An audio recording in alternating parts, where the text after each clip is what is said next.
শুভ সকাল বন্ধুরা, আপনারা কেমন আছেন? আমি ভালো আছি। আর আজকের মৌসমটা দেখুন, খালি এত সুন্দর মৌসুম। আজকে রাত্রির 3টে সাড়ে তিনটের থেকে বৃষ্টি শুরু হয়ে গেছে। আর এখনও বৃষ্টি হচ্ছে, গুড়ি গুড়ি বৃষ্টি পড়ছে, দারুণ লাগছে। তো ওই জন্য আজকে দেখাচ্ছি মৌসমটা কত সুন্দর। আর পিছনে আমাদের পিছনের টুকু কত সুন্দর লাগছে না? পিছনের যে অংশটা, এই তো এরকম হয়েছে, মৌসম মাস্তানা হয়ে গেছে। আর এত সুন্দর লাগছে এখানে পরিবেশটা। আজকে মন্দিরের পুরো বাগিচাটা দেখাচ্ছি, এত সুন্দর লাগছে, তাও বলার মতো না। আর সাথে গুড়ি গুড়ি বৃষ্টি পড়ছে। আর এই গাছটা টিকোমা আর বেলটা, মতলব এই লতাটা কি সুন্দর ঝুলে ঝুলে পড়েছে।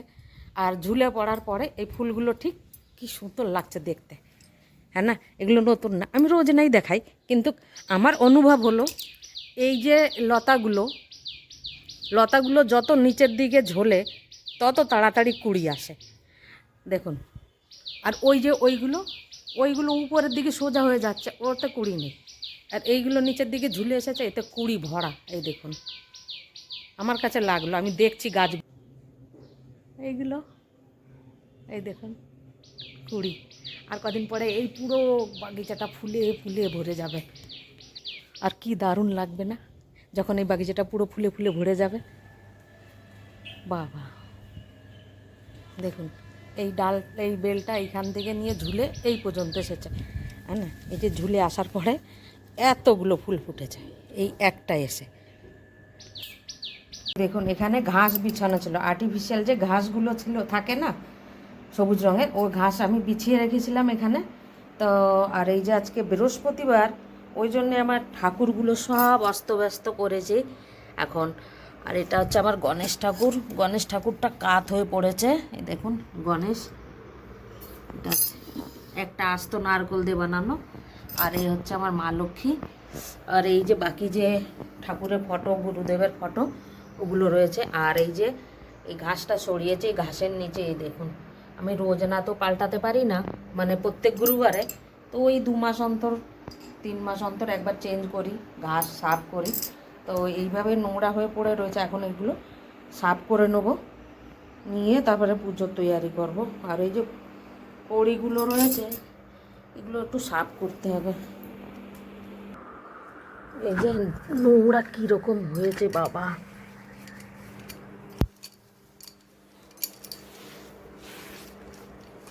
ঠাকুর ঘরে ব্রহ্মের নোংরা। চলো, পিছনেও পোছা হয়ে গেছে। আর এবারে এইখানটাও পুছে নিই। এইবারে এইখানটা কি মাটি জমেছে, এসব হচ্ছে পিঁপড়েতে, দেখুন মাটি, এগুলো পিঁপড়ে, ছোট ছোট পিঁপড়ে আছে না, ওইগুলো এই মাটি টেনে টেনে নিয়ে আসে। এই যে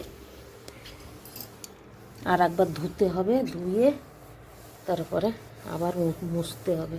এই দেখুন কি পরিমাণে মাটি হয়েছে, পিঁপড়ের জন্যই হয় এটা, তো একদম ঠাকুর ঘর পাকা। এই দেখুন, এই দেখুন, লক্ষ্মীর আসন সাফ করে নিয়েছি, আর ফটোগুলো গুছিয়ে নিয়েছি। আর এইবারে বাকি যে বেদিগুলো রয়েছে এই সাইডের জায়গায় সবগুলো পোছা লাগাবো। মা কালী রয়েছে এই সামনে, তো ওইগুলো ভালো করে পোছা লাগিয়ে নি। পোছা তো আমি ডেলি লাগাই, তবু না জানে ধুলো বালি কোথার থেকে চলে আসে ভগবানই জানে, আমি কিছু বুঝতেই পারি না। আর এমনিও কালকে রাত্রি মানে ভোরবেলার থেকে বৃষ্টি শুরু হয়েছে, আজকে একটু ধুলো কম উঠবে। আর হাওয়া চললে ধুলো ওড়েই, রাজস্থানের নিয়মই। আর এই দেখুন আমি পোছা লাগিয়ে নিচ্ছি, পোছা।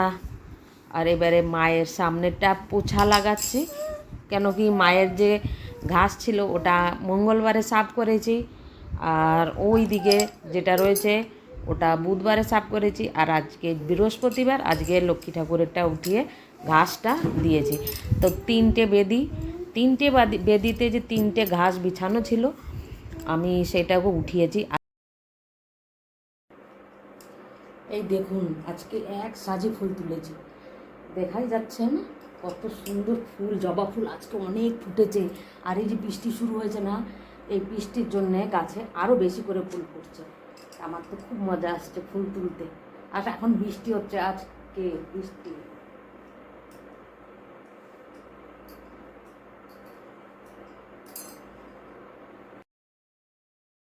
আর এই দেখুন, আমি আজকে মালা বানাচ্ছি না, আজকে শুধু জবা ফুল দিয়ে মা লক্ষ্মীর আসনটা সাজাচ্ছি। আর এদিকে আমার কালী রয়েছে, কালীকেও সাজাবো, কোনো মালা বানাচ্ছি না আজকে। আর বৃষ্টি হচ্ছিলো যার জন্য অনেক দেরি হয়ে গেছে আজকে। বৃষ্টির জন্য নিচে নামতে পারিনি, নিচে নেমে যে কাজগুলো থাকে না সকালবেলা, সে কাজগুলো করতে পারিনি, ওই জন্য আমি মালা বানাচ্ছি না। আর এই যে মায়ের চরণেও সাজিয়ে দিচ্ছি ফুল দিয়ে। আর আজকে অনেকগুলো ফুল তুলেছি, প্রায় 60-70টা হবে জবা ফুল, গুনলে পারে 60-70টা। আর গাছে আরও ছিল 20-25টা। তো এটা উঁচুর দিকে চলে গেছে তো গাছটা, ওই জন্য আমি উপর থেকে তুলতে চেষ্টা করিনি। আমি এই বর্ষাকালের দিন স্লিপ খেয়ে পড়ে গেলে পারে বুড়ো হসে হাড়গোড় ভেঙে বিছনায় পড়ে থাকার থেকে না থাকা ভালো।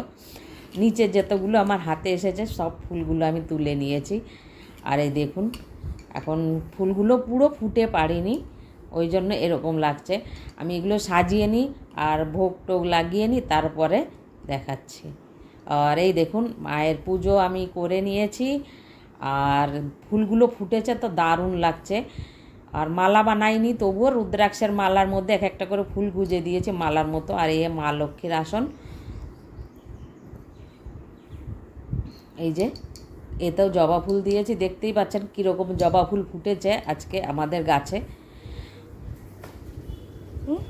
আজকে আমি বানাচ্ছি কাঁকরোল দিয়ে আলু দিয়ে তরকারি। এটা নিরামিষ হবে, বিনা পেঁয়াজ রসুনে।